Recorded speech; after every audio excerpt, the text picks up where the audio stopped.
What else do you have, McLovin? Are we ready to just dive into the pool that is Aaron Rodgers?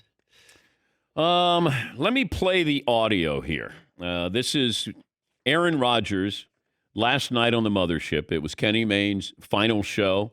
Kenny and Aaron Rodgers are buddies. And here is a portion of that interview. Are you demanding a trade?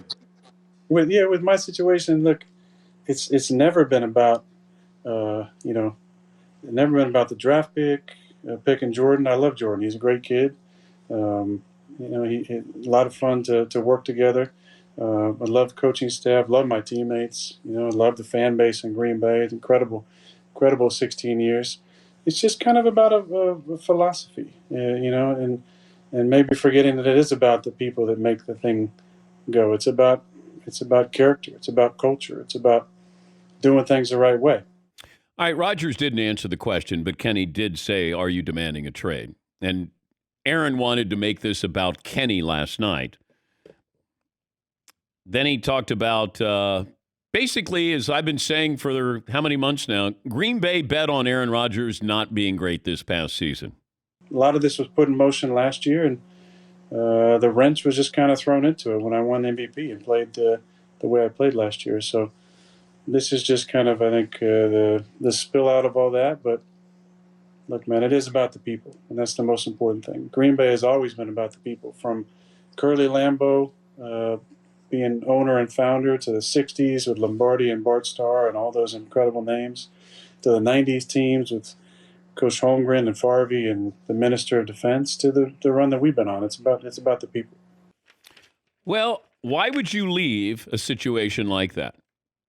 Teammates, coaching staff, people, legacy. If it's just about one guy?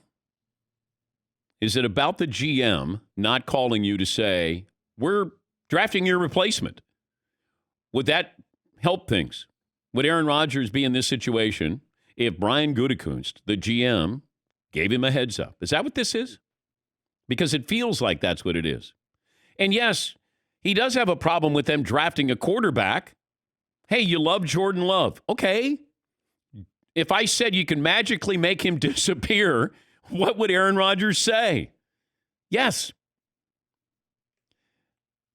Now what do you do? And look, Kenny did an interview how Kenny does an interview. I can only tell you how I would have approached it, and it's different. But Kenny was having fun. It's his last show. But I just want to know, okay, how do you rectify the situation? Aaron, how do you make this better? How do you make it so you want to stay? And Aaron was coming on really to do a solid for Kenny. But by doing a solid for Kenny, give him a nugget. Do you want out? If you don't, how do we salvage this? Because is it just Brian Gutekunst? That's it? So you're going to get rid of teammates, tradition, fans because of one guy? Yeah, they drafted your replacement. Well, you're a competitor, so continue to be great. Then Jordan Love doesn't play. I think Rodgers is staying. Haven't wavered off of that, but I haven't heard anything really to the contrary that says, oh, he's definitely going to be traded. I think he likes to be able to say, I'm going to make you guys twist in the wind a little bit. You guys wasted a draft pick and you bet against me. Well, I understand what the Packers are doing or what they did, because I'll go back to what I was told the night of the draft, that the Colts were interested in Jordan Love. The Packers traded up. They didn't want to lose Jordan Love. Rodgers had been average, 25 touchdowns, 26 touchdowns, and they thought if he has another one of those seasons, they're going to make the transition to Jordan Love. But at some point, the Packers have to say, all right, okay, we bet against you, Aaron. But what do? You're going to keep Jordan Love on the roster? Are you going to keep Brian Gutekunst? Packers can't acquiesce to Aaron Rodgers like this. You can't say, hey, we're going to fire the GM. We're going to reassign the GM. You can't do that as an organization. But there's this quarterback empowerment that's going on because of Tom Brady. We saw it. Deshaun Watson wanted involved in the coaching interview process.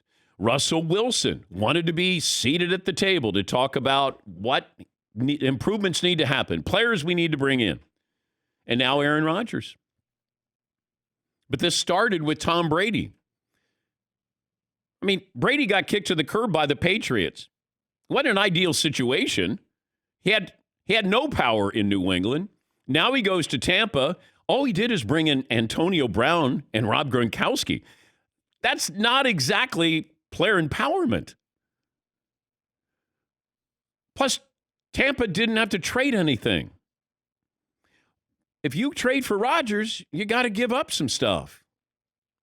And if you go to another, why would Rodgers want to go to a team that is not very good, and now they just gave up draft picks, so you're not going to get better? This is the best place for him to win a championship. I think that Aaron is enjoying this. I think it's where, I would have had that MVP with me last night. Not my fiance. I would have had the MVP there with me. I'd wear it around my neck, a chain. I'd be holding it, hugging it, just to remind the Packers. Hey, and this comes down to who? Mark Murphy and Brian Gutekunst. Murphy's the CEO. There's no owner. The fans own it. So who's he mad at? And if you want out, then say you want out. You had national stage. You could do what Julio Jones did. Maybe if Kenny Mayne had called up Aaron Rodgers and then not told him he was on the air and just said, hey, you want to get started? You want out of there? Yeah, I'm out of here. By the way, we're on SportsCenter.